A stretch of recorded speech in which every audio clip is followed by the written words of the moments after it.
लाल किला। जी हाँ दोस्तों, आज हम बात करने वाले हैं लाल किला के बारे में। दिल्ली में घूमने के लिए कई सी ऐसी जगह हैं जिनमें से एक ही आकर्षण का केंद्र बन गया है, जिसको कहते हैं लाल किला। मेरा नाम है राहुल और आप देख रहे हैं आर के कुमार ब्लॉग्स। जो मेरे इस चैनल पर नए हैं तो चैनल को सब्सक्राइब जरूर कर देना, वीडियो को लाइक ज़रूर कर देना। दिल्ली में मौजूद सभी किलों में से लाल किला सबसे ज़्यादा मशहूर माना जाता है। यमुना नदी के तट पर बने इस किले को देखने पर मुगलों के शासन की एक झलकी दिखाई देती है। 265 एकड़ में फैले इस किले में कई तरह के महल हैं, जिसकी वास्तुकला लाजवाब है। देश विदेश से लोग इस किले को देखने के लिए आते हैं। तो अगर आप भी दिल्ली का लाल किला घूमना चाहते हैं तो इस वीडियो को ज़रूर देखिए, क्योंकि आज हम आपको बताएंगे लाल किला के घूमने की सभी जगहों के बारे में। भारत में 200 वर्ष से ज़्यादा शासन करने वाले मुगल साम्राज्य के 5वें शासक शाहजहां ने लाल किले का निर्माण करवाया था। शाहजहां अपनी राजधानी आगरा से दिल्ली स्थानांतरित कर रहे थे। ऐसे में दिल्ली आने से पूर्व शाहजहां ने अपना किला बनवाने का आदेश दिया था। लाल किला का निर्माण कार्य 13 मई 1638 को शुरू हुआ।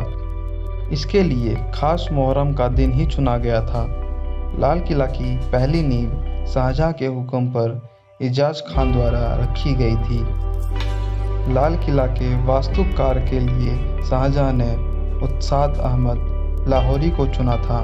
बता दें कि वो उस्ताद अहमद लाहौरी के थे जिन्होंने शाहजहां की मांग पर ताजमहल की वास्तुकला की थी। शाहजहां को लाल रंग से गहरा लगाव था, इसीलिए दिल्ली के किले को लाल बलुआ पत्थर से बनाने का निर्माण किया गया था।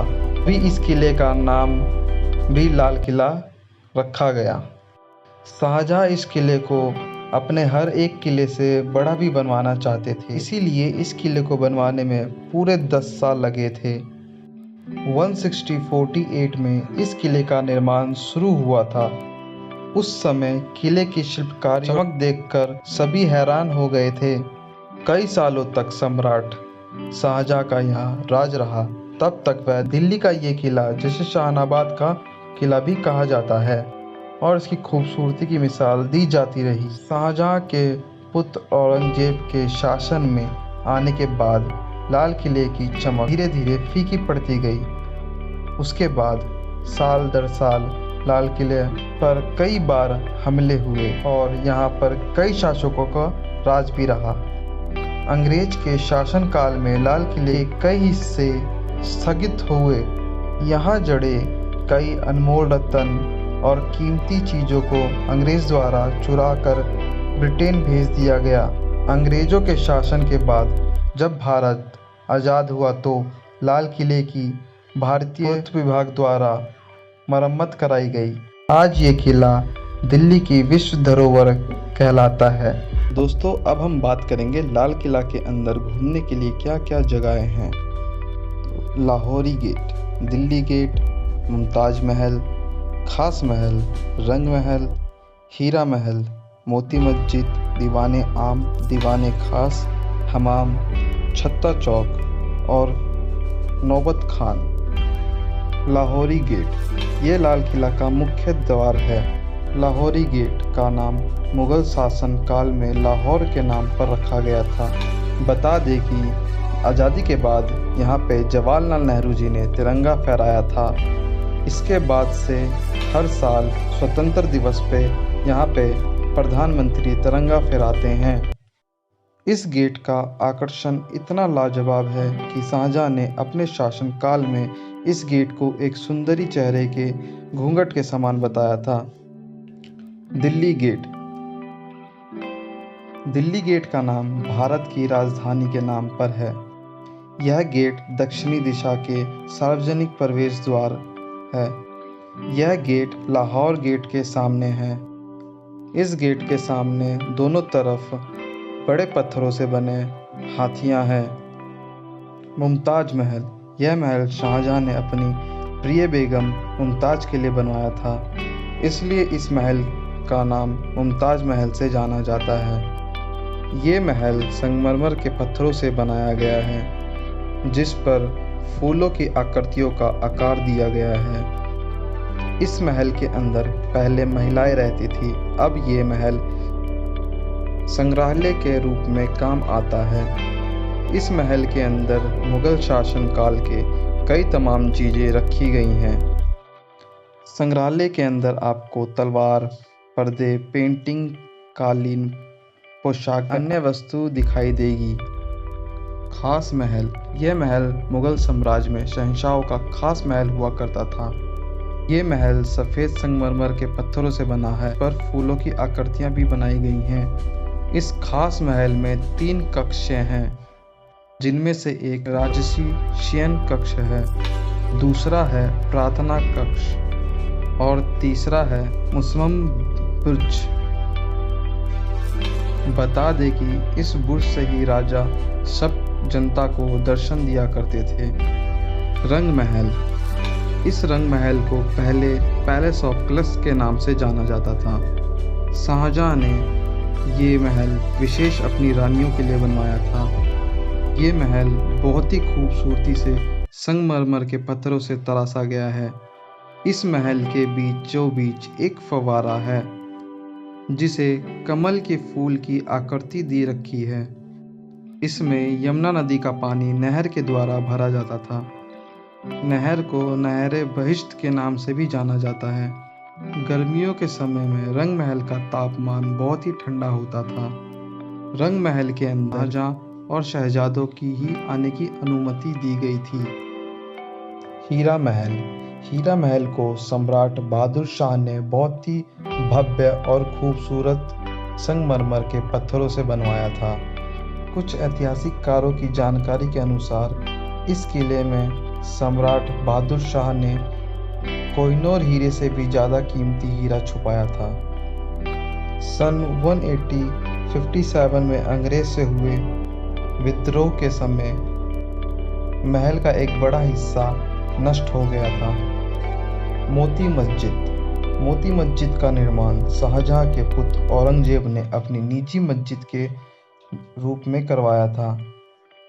यह मस्जिद फल मस्जिद के नाम से भी जानी जाती है। इस शाही और भव्य मस्जिद की छोटी छोटी गुम्मद और मेहराब सफ़ेद संगमरमर से बहुत ही खूबसूरती से निखारा गया है। मोती मस्जिद को राजमहल के एकदम सामने बनवाया गया है। इस मस्जिद के अंदर एक आंगन भी है। दीवाने आम, दीवाने आम को मुगल शहजादा ने 1631 से 1640 के बीच बनवाया था।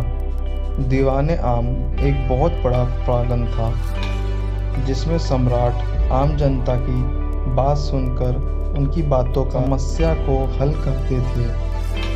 दीवाने आम के दीवारों पे बहुत ही सुंदर नक्काशी की गई थी, जिसको देखकर लोग अभी भी आश्चर्य में पड़ जाते।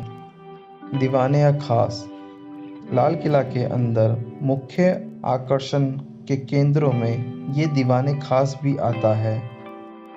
दीवाने आम के उत्तरी दरबार से आप दीवाने खास में भी पहुंच सकते हैं। माना जाता है कि दीवाने खास राजा के लिए व्यक्तिगत सभा कक्ष हुआ करता था। यहाँ राजा अपने मंत्रियों के साथ निजी विवाद पे बातें किया करते थे।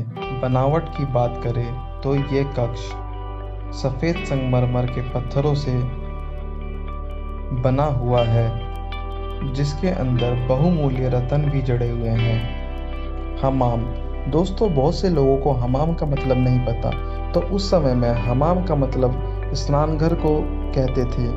पहले के राजा महाराजा लोग नहाते थे।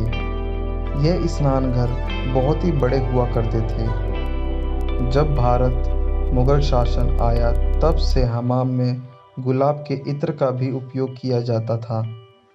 हमाम में बड़े बाथटब जैसे नहाने की कुंड हुआ करते थे, जिसमें शाही लोगों को गर्म पानी से नहाने का बंद किया जाता था। हमाम के अंदर हमेशा दास और दासियां उपस्थित रहते थे, जो कि हर तरह का प्रबंध करते थे। छत्ता चौक, लाल किला में लाहौर गेट के पास ही छत्ता चौक स्थित है।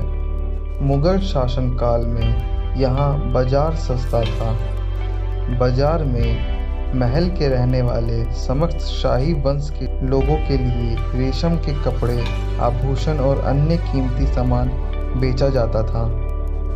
नौबत खान को नक्कर खाना के नाम से भी जाना जाता है। छत्ता चौक से लाहौरी गेट की तरफ जाती सड़क से पूर्व दिशा की है।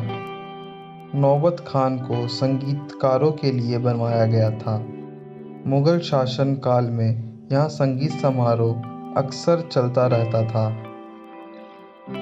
बता दें कि सन 1857 अंग्रेजों से विवाद के समय इसके पास की गलियारी को नष्ट कर दिया गया था। लाल किला में प्रवेश एंट्री। लाल किला में भारतीय लोगों का प्रवेश शुल्क मात्र 70 रुपये है और विदेशी लोगों का प्रवेश शुल्क 500 रुपये है। यहाँ 5 साल से कम उम्र के बच्चों के लिए एंट्री फ्री है।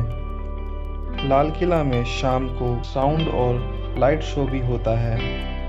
इसको देखने के लिए आपको अलग से टिकट लेना होगा। भारतीय लोगों के लिए वीकेंड शनिवार और रविवार को लाइट शो देखने के लिए एंट्री फीस 100 रुपये देनी होती है, जबकि मंगलवार से शुक्रवार तक की लाइट शो की टिकट 70 रुपये तक की होती है। अगर आप लाल किला घूमना आना चाहते हैं तो बता दें यह सुबह 9:30 बजे से शाम को 4:30 बजे तक खुला रहता है। लाल किला आप मंगलवार से रविवार तक घूम सकते हैं। सोमवार को यह किला बंद रहता है। तो दोस्तों, अगर आपको ये वीडियो पसंद आई तो वीडियो को लाइक ज़रूर कर देना, चैनल को सब्सक्राइब जरूर कर देना। मिलते हैं अगली वीडियो में।